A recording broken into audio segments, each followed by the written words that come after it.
전기차 시대의 캐즘을 돌파하기 위해서 현대차 그룹이 상당히 많은 노력들을 하고 있습니다.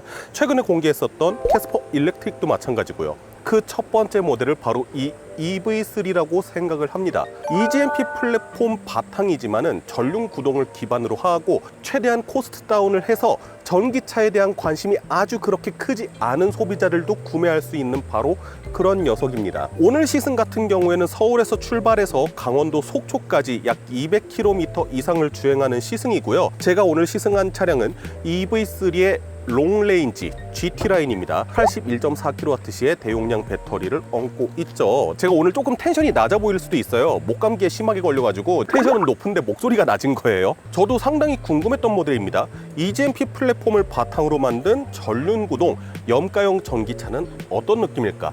그 부분 지금부터 느껴봐야 되겠죠. 저는 자동차 컨텐츠로 밥 벌어먹고 살아야 되는 채널 카바베의 권혁재 PD고요. 그러면은 지금부터 강원도 속초로 함께 출발해 보도록 하시죠. 이번에 EV3가 나오면서 되게 다양한 신기술들이 이 차량에 많이 들어갔습니다. 따로 미디어테크 데이를 열어서 연구진 분들께서 기자들한테 브리핑을 하는 그런 시간까지 가졌었는데 실차를 타면서 직접 전달해 드리는 게 좋을 것 같아서 그거는 따로 영상을 만들진 않았어요. 지금 막히는 도심인데 이런 상황에서도 되게 유용하게 쓰일 수 있는 것들 몇 가지에 대해서 말씀을 드리려고 합니다. 회생제동에 있어서 상당히 많은 신경을 썼는데 제가 벤츠나 BMW의 하이브리드 차량을 타면서 앞차와의 거리가 가까워지면은 회생제동이 알아서 작동을 하면서 감속을 해주는 기능들에 대해서 되게 칭찬을 많이 했었거든요. 이번에 스마트 회생제동이라고 해서 앞 차량과의 간격을 계산해서 회생제동이 강하게 먹히는 기술이 접목이 됐습니다. 회생제동을 조절할 수 있는 패들 시프트가 달려져 있죠. 오른쪽에 있는 패드를 1초 이상 당기면요, 계기판에 오토라고 뜹니다. 지금 되게 막히잖아요. 저 지금 브레이크 페달 하나도 안 밟았거든요. 앞 차량이 멈춰서니까 이 차가 알아서 회생제동을 통해서 멈추는 것까지 지원을 해줍니다. 조금 속도가 낮죠. 24, 25 가다가 네, 쫄아갖고 브레이크 페달 밟을 뻔했다가 안 밟았거든요. 붙어서 제동하는 것 치고 운전자한테 부담스럽지 않게 되게 부드럽게 제동하는 모습 보여줬습니다. 스마트 회생제동을 이용하면은 브레이크 페달을 밟는 빈도가 적어진다는 거예요. 그러면서 운전의 피로도가 적어진다는 건데 이거 제가 실제로 활용해 보니까 되게 편한데요. 어댑티브 크루즈 컨트롤하고 되게 비슷하게 생각하실 수도 있는데 어댑티브 크루즈 컨트롤 같은 경우엔 쫓아가주는 기능까지 하잖아요. 그런데 도심 상황에서는 어댑티브 크루즈 컨트롤을 쓸 때 앞차가 출발하는 것에 비해서 조금 보수적으로 출발해주는 느낌이 있어서 도심 환경에선 어댑티브 크루즈 컨트롤을 안 쓰거든요. 우리나라 조금만 틈 보이면 바로 비집고 끼어들잖아요. 그 꼴은 못 보거든요, 제가. 근데 이 스마트 회생제동을 사용을 하면은 가속 페달은 제가 밟으면 되는 거니까. 근데 이거 되게 편하다, 진짜. 스마트 회생제동이 들어간 것만 가지고도 웬만하면은 정리가 될 것 같은데 기존의 아이페달 영역에서도 발전이 된 부분이 있어요. 기존의 현대기아 회생제동을 생각해보면은 레벨 1, 2, 3가 있는데 걔네는 정차까지 지원을 안 해줬거든요. 정차까지 지원을 해주는 거는 아이페달이었죠. 그런데 아이페달 같은 경우가 회생제동을 되게 빡세게 먹여요. 회생제동의 효율 자체는 좋은데 동승자들이 조금 멀미를 하거나 운전자 스스로도 약간은 부담스러운 느낌이 있었거든요. 독립된 아이페달이 사라지고요. 기존의 레벨 1, 2, 3에서 각각 아이페달을 적용을 할 수가 있습니다. 그러니까 레벨 1, 2, 3가 이제는 정차까지 지원을 해주기 시작한 거예요. 간선도로니까 정차, 멈추는 상황까지 보여드리는 건 조금 어려울 것 같고 지금 레벨 1입니다.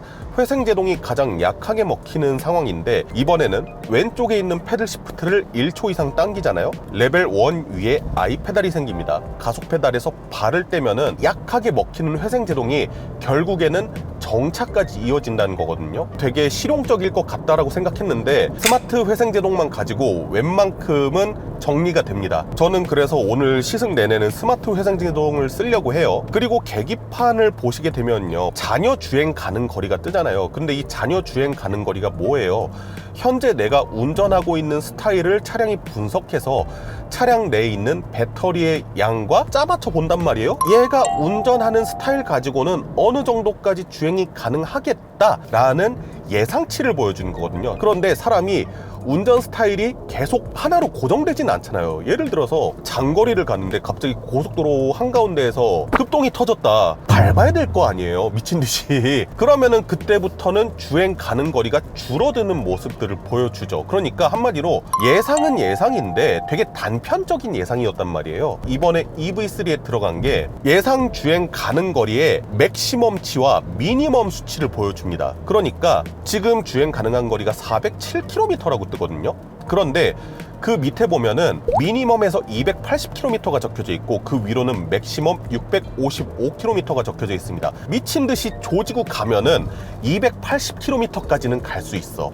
그런데 만약에 네가 급할 일이 하나도 없어서 전비 운전하고 쭉 갈 거야. 그러면은 너 654km까지 갈 수 있어 라는 거거든요. 자녀 주행 가는 거리에 대해서 범위를 알려주다 보니까 운전할 때 아무래도 조금 마음이 편하지 않겠어요? 부산을 가야 돼. 근데 여기에서 부산까지의 거리가 430km야. 자녀 주행 가는 거리가 440km로 떠. 냅다 밟아서 최대한 시간을 단축한 다음에 중간에 충전을 해야 될지, 아니면은 최대한 전비 운전을 해가지고 한 번에 충전 없이 갈 것인지, 이런 고민들을 하게 되거든요. 아무래도 주행하는 입장에서는 조금 더 안심하고 마음의 대비를 할 수 있지 않나. 그리고 EV3에 또 새롭게, 이것도 새롭게 들어간 기술인데 생성형 AI가 이 차량에 들어갔다고 합니다. 그래서 기존의 현대기아 차량들 타보면은 음성 인식이 되긴 하는데 이게 차량 내 기능을 조작하거나 내비게이션 조작하거나 뭐 그 정도 기능만 있었단 말이에요. 운전자가 그때그때 궁금한 것들을 물어보거나 하면은 질문을 해주고요.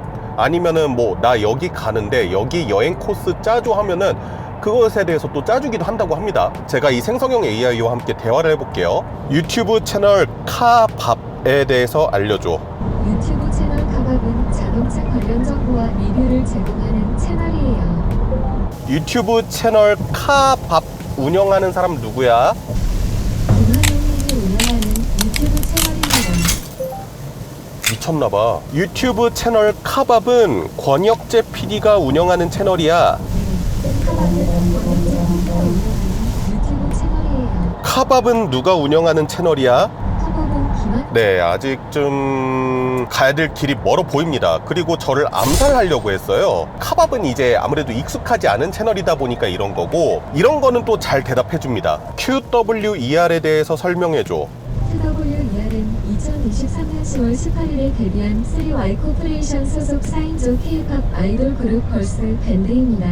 유튜버 김대란이 기획한 새 아이돌 프로젝트를 통해 결성되었으며 멤버로 맹청한, 마든탄, 희망, 치안이 있습니다. 제법 괜찮죠? 예. 현재 팔리고 있는 EV3는 싱글 모터 모델밖에 없죠. 전륜구동. EJMP 플랫폼 최초의 전륜구동 차량입니다. 롱레인지 같은 경우에는 배터리가 81.4kW시, 그래서 17인치 휠 기준으로 500km가 넘어요. 그런데 시승차다 보니까 19인치 휠이 현재 들어가 있고요. 현재 배터리 잔량이 88%인데 주행 가는 거리가 403km를 나타내고 있습니다. 100%였을 때 대략 450km 정도를 마킹하고 있지 않았을까 하는 추측이 가능하거든요. 최고 출력은 200마력이 조금 넘습니다. 최대 토크 같은 경우에는 30kg 포스미터가 살짝 안 돼요. 되게 평범한 전기차다, 싱글 모터의 전기차다라고 생각을 하시면 될 것 같아요. EV3 자체가 끝장나는 퍼포먼스를 보여주겠다, 이런 것보다는 전기차 전용 플랫폼으로 하되 최대한 가격을 낮춰서 전기차 시대의 캐즘을 돌파하기 위해서 나온 차량이잖아요. 그래서 되려 내연기관차 바탕의 전기차인 코나 EV라든가 니로 EV에 비해서 저렴합니다. 그런데 배터리의 용량은 훨씬 커요. 제가 코나 EV를 타면서 승차감 부분에서 조금 아쉽다고 말씀을 드렸잖아요. 저 이 차량 탄지 20분에서 30분은 안 됐거든요. 그럼에도 불구하고 일단 코나 EV보다는 좋습니다. 이거 니로 EV랑 코나 EV가 죽을 것 같은데, 비가 많이 오고 있기 때문에 도로 사정이 그렇게 좋진 않은데 그래도 파워트레인에 대해서는 어느 정도 한번 테스트를 해봐야 되니까 조금만 밟아보도록 하겠습니다. 현재 시속 90km인데요. 여기에서 가속 페달을 꾹, 가속 페달 90%까지 밟았거든요. 싱글 모터의 전기차고 어쨌든 가성비형 모델이기 때문에 적당한 수준의 펀치력, 하지만 뭐 내연기관과 비교를 한다고 하면은 상당히 괜찮은 출력을 보여준다고 말씀을 드릴 수 있죠. 무엇보다 토크라든가 이런 것들이 전기차답게 균일하게 쭉 나오기 때문에 다시 한번 시속 100km에서 꾹 시속 100km 이상 급가속을 할 때에는 아주 그렇게 폭발적인 가속력까지 보여주진 않지만은 주행하는 데 있어서는 전혀 무리 없을 정도의 가속력들을 보여주고 있습니다. 레벨 1, 2, 3단계 회생제동만 있을 때에는 가속 페달에서 발을 떼는 순간에 감속이 됐잖아요, 회생제동 때문에.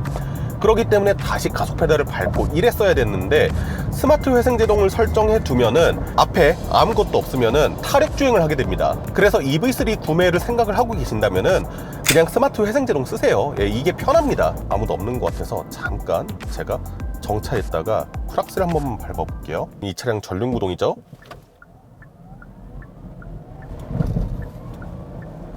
네, 제가 왜 지금 정지 상태에서 풀악셀을 한번 쳐봤냐면은 대부분의 전기차 플랫폼을 바탕으로 만든 전기차들, 그 중에서도 어느 정도 가격대가 있는 모델들 같은 경우에는 대부분 후륜구동을 기반으로 만들어집니다. 출발할 때 자연스럽게 하중이등이 뒤쪽으로 되면서 뒤쪽이 눌리잖아요. 그렇기 때문에 후륜구동으로 해야지 출력을 조금 더 잘 전달을 해줄 수가 있겠죠. 반면에 전륜구동 기반의 전기차들은 뒤로 가라앉는데 전륜 쪽에서 출력이 나와주니까 그만큼 온전히 출력을 제대로 지면에 전달을 못하는 경우들이 있습니다.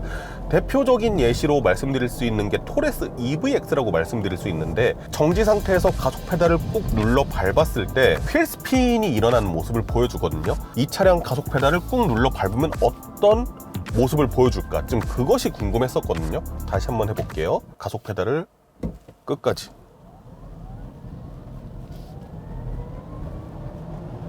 네, 전혀 휠슬립이 일어난다거나 그런 모습을 보여주진 않습니다. 아까 전에 최초 시도 때는 거의 물웅덩이가 있었거든요. 물웅덩이를 밟았을 때 휠슬립이 일어났어요. 오늘 또 비가 오는 환경이다 보니까 노면이 미끄럽잖아요. 그런데 방금 전같이 물웅덩이가 없이 그냥 단순히 젖어있는 노면에서는 뭐 휠슬립이 일어난다거나 그러진 않습니다. 전기 모터단에서 되게 열심히 제어를 하는 것 같거든요. 그리고 전기차다 보니까 초반부터 나오는 토크라든가 출력의 힘도 상당히 높은 편이죠. 이 가격대의 전기차 치고는 나쁘지 않은 출력을 가지고 있습니다. 전기 모터의 회전 질감이나 이런 것들, 부드러운 거는 뭐 굳이 말해야 될까 싶을 정도로 더할 나위 없이 좋은 편이고요. EV3 같은 경우에는 어댑티브 크루즈 컨트롤 플러스 차선 중앙 유지 장치, 거기에다가 HDA2가 들어가면서 자동으로 차선 변경을 해주는 기능까지 갖췄습니다. 지금 구간 단속 구간이거든요. 어댑티브 크루즈 컨트롤을 105km로 설정했는데도 99km에 딱 홀드되어 있는 모습 확인하실 수 있죠. 제가 오랫동안 스티어링 휠을 안 잡고 있으니까 스티어링 휠을 잡으라고 경고가 떴는데요. 스티어링 휠에 손만 갖다 대면은 정전식 스티어링 휠 들어갔습니다. HDA2 들어가게 되면은 정전식 스티어링 휠이 들어가거든요. 현대차 그룹에서도 이 정전식 스티어링 휠이 옛날에는 고급차 라인업에만 들어가 있었거든요. 그래서 제네시스라든가 그랜저 정도가 달려 있었죠. 그랜저, 산타페. 가면 갈수록 급을 낮춰서 적용되는 모습들을 볼 수가 있는데, 저는 이거는 되게 바람직한 모습이라고 생각을 합니다. 지금 쭉 굽어져 있는 도로거든요. 항상 이 카메라로 보면은 굽어져 있는지 안 굽어져 있는지 잘 안 보이더라고요. 굽은 도로인데 잘 유지하고 있는 모습 확인하실 수 있습니다. 그래서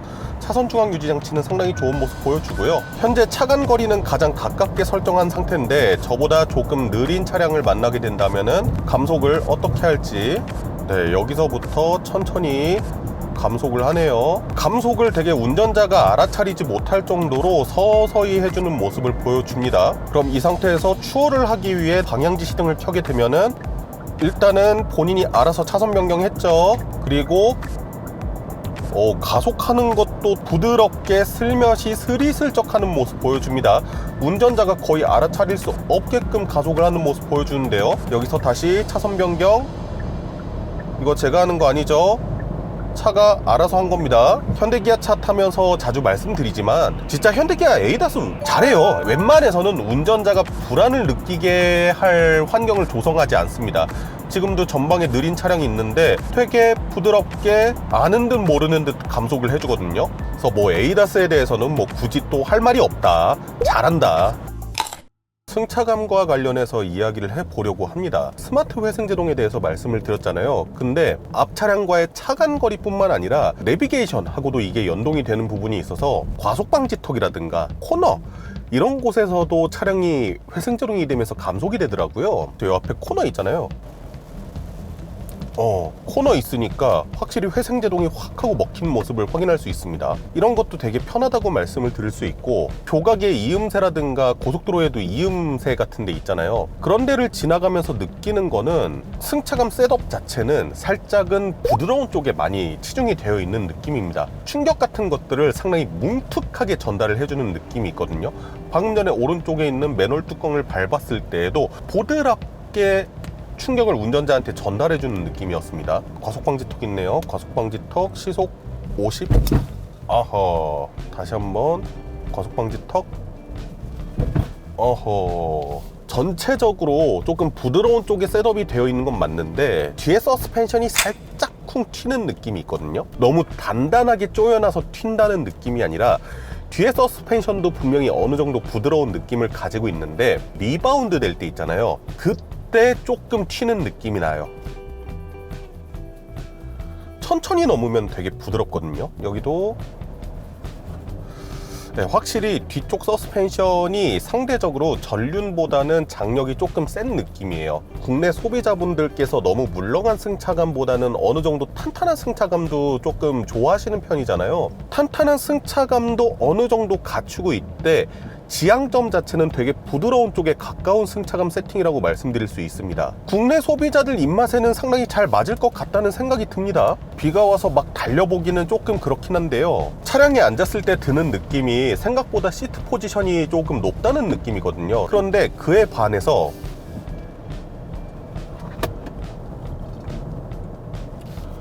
코너링을 돌았을 때 롤 같은 경우에는 상당히 많이 억제가 되어 있는 편이에요. 그리고 스마트 회생제동이 이런 헤어핀 같은 구간이 나오니까 좀 세게 잡아준 느낌인데 여기에서 제가 스마트 회생제동을 일부러 좀 꺼보겠습니다. 아유 날씨가 이래갖고. 근데 그건 있어요. 아무래도 차량의 성향 자체가 조금 보드라운 느낌의 승차감을 지녔다고 말씀을 드렸고, 어쨌든 세그먼트 자체가 달리는 차라기보다는 패밀리 SUV 쪽에 조금 더 가까운 성향이잖아요. 그래서 이렇게 헤어핀을 돌았을 때 시트가 몸을 지지해주는 능력에 대해서는 조금 아쉬운 부분이 있습니다. 시트 자체가 그냥 되게 편한 느낌이거든요. 근데 그에 비해서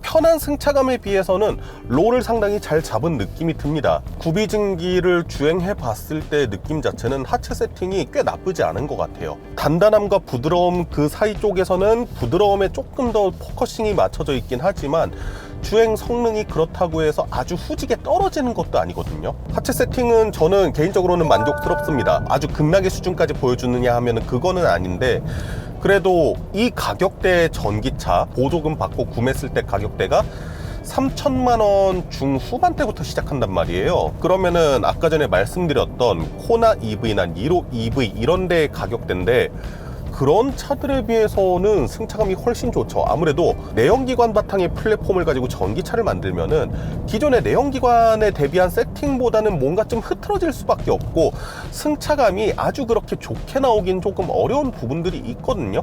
제가 그거를 어디서 느꼈냐면 코나 EV를 타면서 느꼈었는데, 애초에 전기차 플랫폼 바탕으로 만들다 보니까 승차감이나 이러한 부분들도 내연기관 바탕의 전기차를 보다는 훨씬 우수하다는 게 느껴집니다. 비가 안 오는 사이에 NVH에 대한 이야기를 잠깐 해보자고 하면은, 아무래도 전기차다 보니까 엔진 소리가 없잖아요. 그만큼 외부에서 들어오는 소음이 조금 더 크게 느껴질 건데, 그런 소음들을 잡기 위해서도 되게 많은 노력들을 하셨다고 하시더라고요. 그래서 이 차량 같은 경우에는 윈드실드하고 일열 쪽에 이중 접합 유리가 적용이 되어 있는데 상당히 조용한 편이에요. 상당히. 지금 제가 국도긴 하지만 그렇게 느린 속도로 달리고 있진 않거든요. 젖은路면에서 나는 그 찰박찰박 하는 소리, 로드 노이즈 쪽에서 조금 더 부각되는 부분은 있지만 소형 SUV급에서는 상당히 잘 잡은 편이라고 말씀을 드릴 수 있을 것 같습니다. 비도 오는데 뭐 더 달려보기도 좀 그렇고, 오디오 한번 들어볼까요? 오디오. 이 차량 같은 경우엔 옵션인 하만 카돈 오디오가 들어가 있거든요.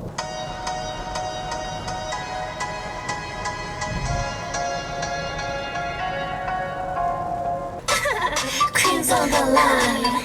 See us in the hallway, 거지 기자 달라 spicy up like chili chili. 제가 항상 오디오 테스트 할 때 듣는 음악들 들어봤고요. 사실 제가 요즘에 새롭게 덕질을 하는 가수가 생겼습니다. 이 나이 먹고 좀 주책인 것 같기도 한데 밴드거든요. 제가 여태까지는 밴드 음악을 이렇게 들어본 적이 없어갖고 플레이리스트에 좀 추가를 하면 좋을 것 같아요. 한번 들어볼까요?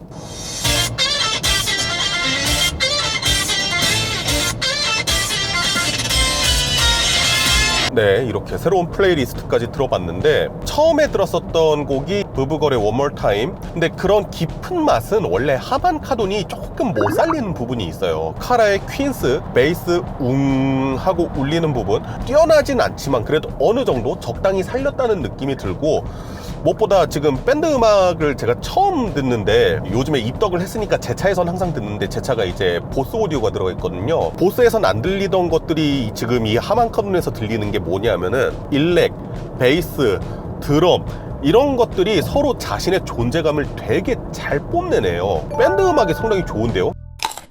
네, 속초 인근까지 도착을 했고요. 한 200km, 서울에서 200km 정도 주행을 했는데, 그러면은 뭐 짧으면은 짧다고 할 수 있는 거리고 길면은 길다고 할 수 있는 거리죠. 제가 늘상 주행하던 그런 곳과는 다른 환경이긴 하지만 어쨌든 이 차량에 대해서 어느 정도 파악하는 데 있어서는 그렇게 나쁘지 않게 주행을 했다고 생각을 합니다. 그렇게 봤을 때 이 EV3 어떻느냐, EGMP 플랫폼, 그러니까 전기차 전용 플랫폼을 활용을 했다고 하더라도 염가형 전기차다, 저가형 전기차다, 그러면은 아이오닉 5나 EV6에 비해서 분명히 부족한 게 있겠지라는 생각을 했었거든요. 그 중에서 제일 크게 보는 거는 400V 시스템을 썼다는 거거든요. 800V 시스템을 쓰면은 이제 코스트가 높아지니까 400V 시스템을 쓰면서 코스트 다운을 어느 정도 한 건데, 근데 제가 봤을 때는 그거 말고, 그리고 차량의 크기, 공간적인 거를 제외한다고 하면은 그닥 그들에 비해서 별로 꿀릴 게 없어 보이거든요. 경제적인 모델이다 보니까 싱글 모터 모델만 우선적으로 나왔어요. 출력이 조금 더 나는 필요해 라고 하시는 분들은 이제 아이오닉 5나 EV6의 듀얼 모터 모델로 가야 되겠지만은, 사실 이 정도 가격의 싱글 모터 적당하죠. 공간도 결코 부족하지 않아요. 심지어 패밀리카로 쓴다고 하더라도 그렇게 공간이 부족한 차량은 아닙니다. 무엇보다 의외라는 생각이 들었던 것은요, 승차감 세팅이 생각보다 부들부들하게 잡혀져 있어요. 가격이 저렴하게 세팅되어 있으니까 조금 더 젊은 사람들을 생각해서 승차감보다는 조금 더 다이내믹함을 표방하는 차일 줄 알았는데 생각보다 승차감이 매우 괜찮습니다. 차가 유들유들하고 부드럽다는 게 어디서 느껴지냐면요, 제가 서울에서 출발해서 여기 속초 올 때까지 딱 한 번 쉬었거든요. 그것도 제대로 쉬지도 않았어요. 이거 촬영하느라고. 그런데 피곤하지가 않아요. 장거리 시승 촬영할 때 저 동해안 자주 오잖아요. 낯익은 풍경인데 장거리야. 그러면요, 솔직히 말해서 조금 더 피곤하거든요. 강원도 올 때는 좀 피곤한 감이 있는데 1도 안 피곤해요. 아니 벌써 속초에 도착했나, 그 정도라는 생각이 들 정도예요. 가장 큰 이유는 첫 번째 승차감 세팅이고요. 두 번째 파워트레인에 있어서, 그러니까 출력적인 부분에 있어서 부족하지 않다는 거고요.